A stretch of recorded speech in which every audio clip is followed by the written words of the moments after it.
بھائی جان دا راته ووایه چې سواري 100 روپۍ اخلي او چې کوم دا سامان بار کوي 100 روپۍ اخلي. یاره سواری ټکټ اپ نه چې علي 1500 روپۍ علي قچر هم 1500 روپۍ علي جاز باندې پوري.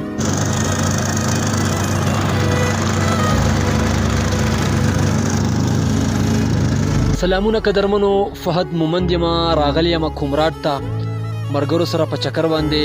او اوس مونږ د خاص کومراټ نه یو علاقې ته روان یو چې کومې علاقې ته جاز باندې ویل کېږي. یقینا ډېره ښکلې علاقه ده، تقریبا 4 غنټې سفر دی پیدل وته. ډېر خلک وته هم راځي د لرو علاقو نه، ایون د بهر ملکونو نه، فار ایگزامپل چاینا نه وته هم خلک راځي.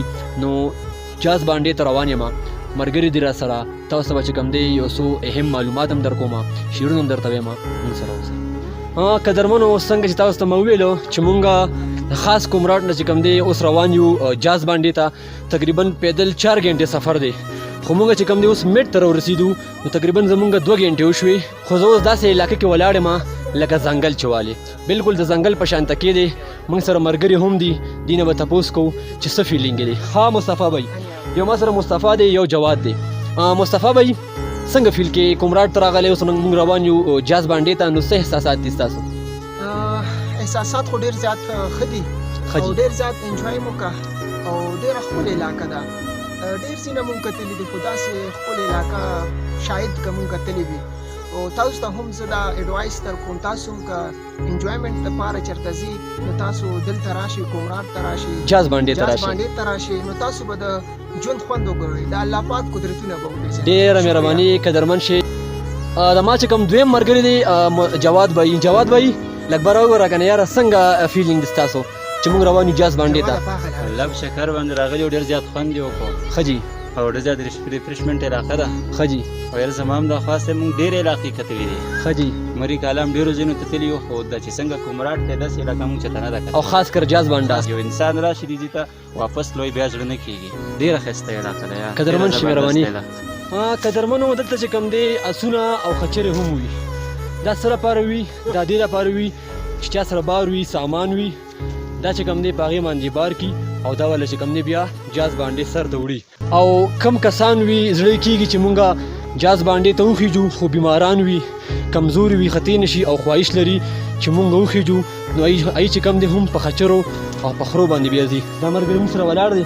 السلام علیکم مرګري. وعلیکم السلام. څنګه یې ښه؟ طبیعت ته ښه دی؟ خیر دی، الله شکر دی. جوړې دا چې کم خچرې دي او دا خرونه دي، دا هم دې لپاره وي چې یاره کم کسان وي یا که سامان ورسره وي او هغه بیماران یا کمزوري وي نو په دې باندې بیا خیجي. بالکل بالکل.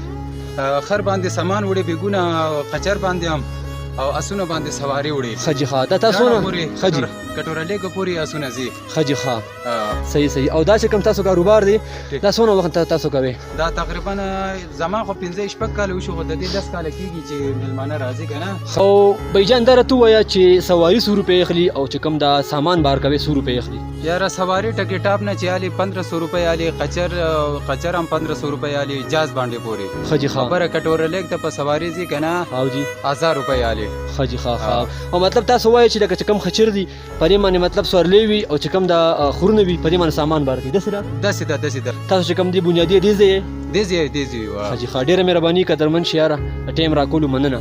جزاک الله.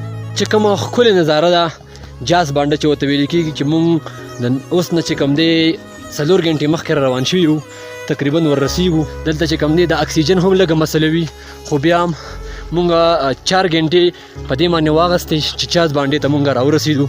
قدرمنو، دا اوس مونږ چې کوم دی جاز باندې ته راورسېدو تقریبا 4 غنټو کې. دا پکې کیمپونه دي، یعنې ټینټونه دي، خلک چې کوم دی په کرایه باندې ورکوي او خلک پکې چې کوم دی شپه تېرې پاتې کېږي. پکې ډېر د لرو لرو علاقونه چې کوم دی خلک هم راځي. دغه پکې هوټلې دي، هوټل چې کوم دی هم دی کې کمرې وي، خلک پکې پاتې کېږي. بل هوټل چې کوم دی کې لږې وي آی پي کمرې وي، کمرې لږې ښې وي. او مطلب که څوک وغواړي چې مونږ مطلب فیملی مونږ سره غټه ده او مونږ کسان ګڼ یو، بیا چې کوم دی هوټلو کې پاتې کېږي.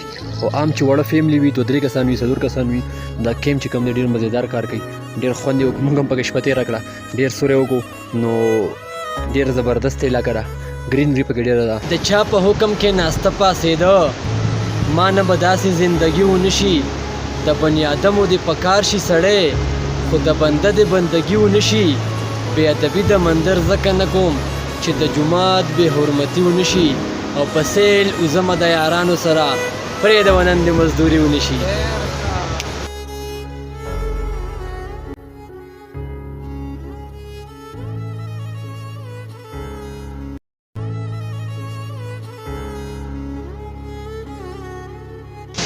قدرمنو څنګه چې تاسو د جاز باندې سیر وکړو اوس مونږه روانېږو لیک کټوري لیک یا کټورا لیک دې ورته نوم ولې مونږ پکې غلطېږو خو جیل دی ډېرې ښکلي اوبه دي ورته بر نه چې کوم دی وره ده هغه وره چې کوم دی ویلې کېږي او لاندې چې کوم دی جیل دی کشتۍ هم هغې کې ځي نو د کشتۍ سفر به هم کوو نو مینهوالو مونږ سره اوسئ. او کټورا لیک ته چې کوم دی یا کټوري لیک ورته ویلې کېږي هغې ته چې کوم دی پیدل 2.5 غنټې مزل دی. د جاز بانډې نه مونږ اوس جاز بانډې نه روانېږو او کټوري لیک ته ځو هلته تقریبا 2.5 غنټې مزل دی. قدرمنو اخر کار مونږه کټوري لیک ته راورسېدو تقریبا په کم 3 غنټې یا 2.5 غنټې مونږ نه واغستې ډېر زیات زبردست دی کشتۍ ورته هم راځي ډېرې یخې اوبه دي مونږ سره چې کوم دی ملګري هم دي یاران دوستان دي او په دې کې چې کوم دی کشتۍ هم سفرې کېږي که څوک غواړي چې مطلب فار ایگزامپل زه کشتۍ کې لاړ شم نو کشتۍ هم دلته اویلیبل دي ډېر زیات زبردست دی زما ورته ایډوایس دی مشوره ده چې چېرته هم چکر له راځئ نو کمراټ ته راشئ جاز بانډې ته راشئ کټوري لیک ته راشئ نو ژوند نه به چې کوم دی خوندونه والئ. ښه زه به د دې جیل باره کې وایم چې کوم دا جیل دی دا اخري جیل دی او ټولو نه غټ جیل دی. کمراټ نه واله جاز بانډې پورې 4 غنټې دی جاز بانډې نه دې جیله پورې 2.5 غنټې مزل دی بیا. او دا چې کومې چینې تاسو ته ښکاري دا چینې دې جیل ته راځي دلته اوبه جمع کېږي او دې ځای نه بیا ځي بیا وړوکې جیل ته ځي هغې ځای نه پس بیا چینې خورېږي. هم کمراټ کې وګرځېد خو دا ډېر ښایسته ځای دی نو که تاسو کله هم کمراټ ته رالی نو بیا ضرور جاز بانډې ته راشئ ځکه چې مر یو کاله هم دغو ځایونو ته مونږ ډېر تللي یو خو دا چې کوم ځای دی جاز بانډه شو دا جیل شو د دې نه بل ښایسته ځای نشته دی.